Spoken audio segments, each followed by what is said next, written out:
In the vast Wang Reserve, a mother lion leads her young cub to practice hunting. The morning sunlight filters through the golden grass. The mother and cub walk in the middle of the deserted wilderness. The cub is covered in dust, closely following the mother's majestic footsteps. They stop by a shallow puddle in the middle of the field, bowing their heads to drink water after a long journey. No one notices that from behind, a herd of thirsty buffalo is getting closer and closer. The mother lion turns her head, her eyes warily watching the large buffaloes walking quickly.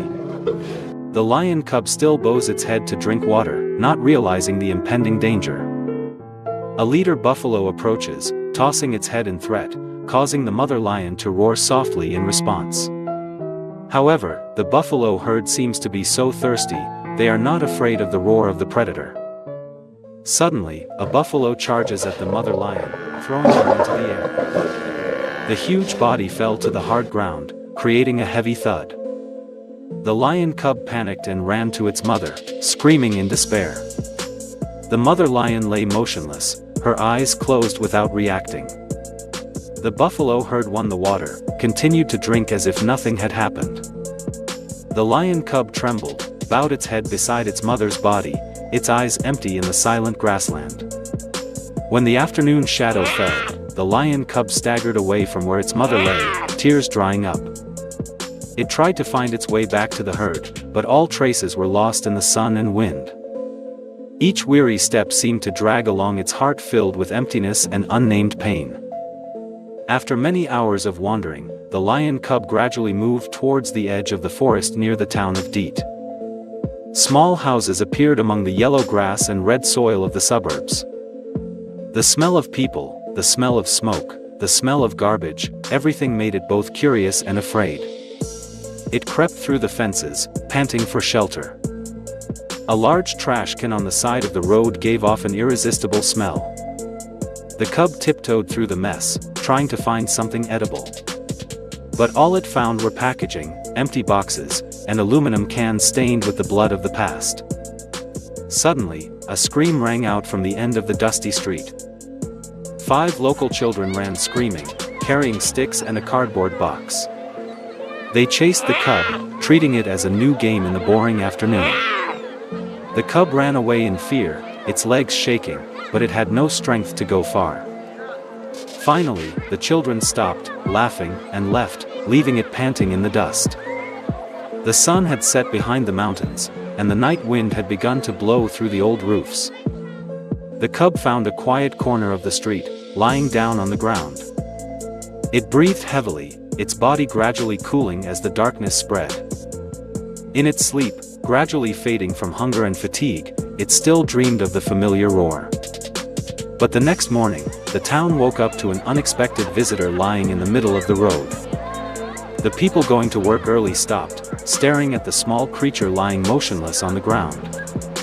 A man approached, tapping the lion cub's leg with a stick.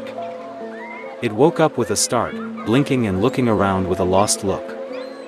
No one seemed frightened, but everyone kept a cautious distance. A child whispered, "This lion must have strayed from the nearby forest." The adults agreed, thinking that it was probably young and not dangerous. An old woman thought it was dying from hunger and exhaustion. The villagers discussed, then a young man quickly called the nearest reserve. They described the location and condition of the lion in detail for assistance. While waiting, they placed a cloth nearby, slightly shading it from the sun. The lion cub was unresponsive, its eyes closed and its breathing weak. A girl brought a bottle of water and placed it near the edge of the animal's mouth. More and more people gathered, their eyes filled with curiosity and sympathy. Deet Town had never seen such a scene before. Everyone was waiting for the arrival of the rescue team from Wang. After only 30 minutes, a pickup truck from the Wang Reserve stopped in front of the crowd. A young girl got out, wearing a dark blue animal rescue uniform. Her name was Sophia Nyasha. She quickly approached the lion cub, her eyes filled with worry. She sat down next to it, gently checking each wound and its weak breathing. A slight bruise on the leg, a few scratches from being thrown, but no broken bones. Sophia breathed a sigh of relief, her eyes shining with faith and determination. "She's just exhausted, she's fine," she reassured the crowd. Some breathed a sigh of relief, some smiled and nodded in agreement. Sophia placed a small four on the cub's neck, giving it a gentle injection. She wrapped it in a towel, then cradled it gently in her arms. "We'll take her to the medical station at the sanctuary for care," she said clearly. The crowd applauded lightly, a few children ran a few steps after the car.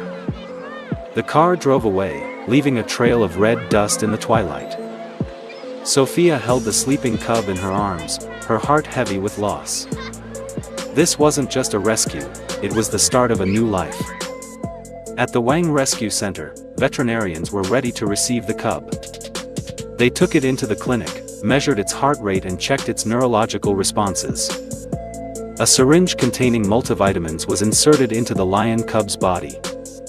After a few hours of rest and care, the lion cub began to wake up.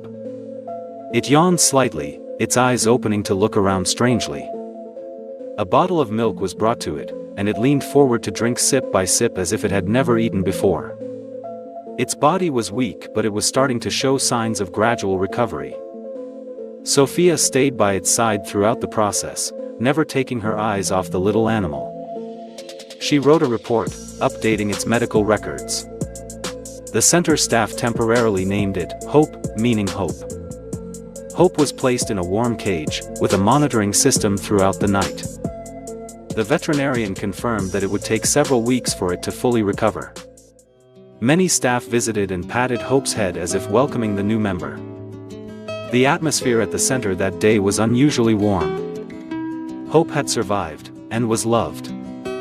The next day, rangers found the body of a lioness lying under a tree near a watering hole. By the fur and body size, they identified it as Hope's mother. The news left Sophia speechless, and she clasped her hands to her chest. Hope was now officially an orphan, but she was no longer alone. The sanctuary's management decided to keep Hope until she was strong enough to return to the wild. A large enclosure was built for her to learn to hunt when she was older. Hope gradually got used to life at the rescue center, and grew every day. The people of Dietz still visited occasionally, bringing fruit, watching from afar. Sophia was always the first person to come to Hope's enclosure every morning. From painful memories, Hope is now a symbol of life and humanity. Dear friends, thank you for taking the time to watch the whole video. Don't forget to like and subscribe to the channel to support us. Goodbye and see you in the next episodes.